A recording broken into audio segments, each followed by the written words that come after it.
Hey everybody, it's Lissa and it's Wednesday, and that means it's time for Top 5 Wednesdays.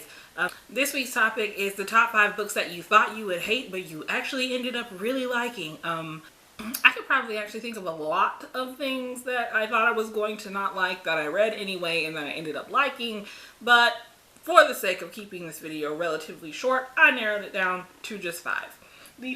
The first book that I read thinking that I wasn't going to like it and then I ended up loving it is Percy Jackson and the Lightning Thief. Now the reason that I thought that I wasn't going to like this was because I thought it was for 12-year-old boys, seeing that it is middle grade. I don't really know where I got that from apart from the fact that it's middle grade, but I have a friend who is obsessed with, or who was at one point obsessed with, the Percy Jackson series. And the last time, or one of the last times I was at the bookstore, I just saw it and said, why not? The cover's pretty, let's do this. Good decisions all around. The second book that I picked up thinking that I wasn't going to like it and that I ended up really liking is Throne of Glass by Sarah J. Maas. I don't know what it was that made me not think that I wasn't going to like this book either. I just kind of would see it in the bookstore or it would be recommended to me by Goodreads and I would go, I don't want to read that. No. I think it had a lot to do with the cover, because everyone loves these covers and I'm terrified of them. Like, I actually hate them. Like, this girl here on the front, like the colors are really pretty. I'll give it that. But then you have this girl on the front, who I guess it's supposed to be Selena, but who actually looks like what would happen if you took Smeagol from Lord of the Rings and gave him steroids and a sword. Like, that's just, no. Another book that I thought I wasn't going to like and then I read it and ended up loving it anyway is Everyone Hanging Out Without Me and Other Concerns by Mindy Kaling. Why didn't I think...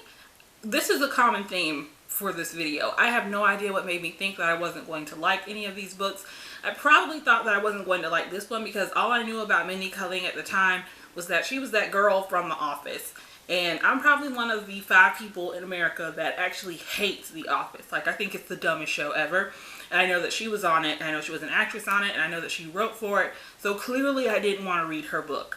Huge mistake. Once again. Huge mistake. Huge. Everyone has those books that they had to read for school that they thought they were going to hate and that they ended up loving if they even bothered to read it. I had a lot of, I had a lot of books that I thought I was going to hate in high school that I actually ended up hating. And this is a book that I thought I was going to hate in college that I ended up loving. And it is Les Jeux sont faits wow. It is Les Jeux sont faits by Jean-Paul Sartre, who is a famous French philosopher and existentialist. I had a bout with existentialism in high school and it made me want to die. Like, we had to read The Stranger, sorry that I keep going into the French, but we had to read The Stranger by Albert Camus for my French class in high school, and I hated it. Like, if I never have to see that book again, it will be a day too soon.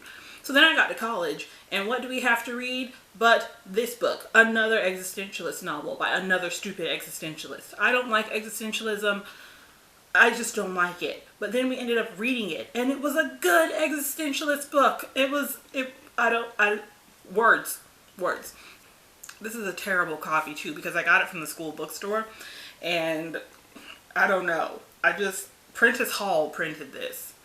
And I guess they were just like, it's a school book, so it doesn't have to look nice. But it's been in my garage in a box, probably for the last more years than I want to admit to on camera. The last book that I thought I was going to hate and then I actually read it and I ended up really liking it was Cinder by Marissa Meyer. And I know you guys are all sitting at home going, oh my god, what is wrong with her? I'm not into robots. I'm really not. Like, I don't do dystopia. I don't do cyberpunk. I'm not into it. I don't know. It doesn't do it for me.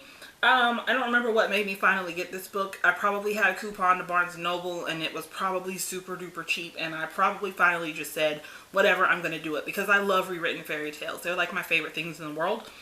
And as we all know, Cinder is just a futuristic retelling of Cinderella, wherein Cinderella is actually a cyborg mechanic. Is cyborg the right word? Android. I'm sorry. Where Cinderella is an android mechanic. I'm obsessed with this. Like, I'm obsessed with this. A lot. That was really weird. And I'm going to keep doing this. And this is it for my stack of things that I thought I was going to hate, but I actually ended up really loving. For recap purposes, we have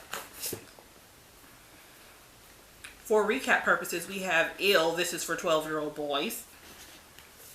What is with this weird Smeagol chick? Ugh, it's that girl from that dumb show that I really don't like. Existentialism. Robot Cinderella mechanics.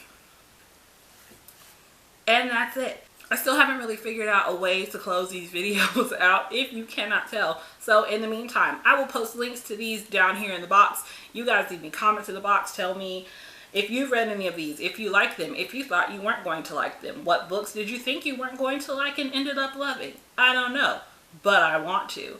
I also put links to my social medias down here. You can find me apart from here on YouTube, on Tumblr, on Twitter, on Instagram.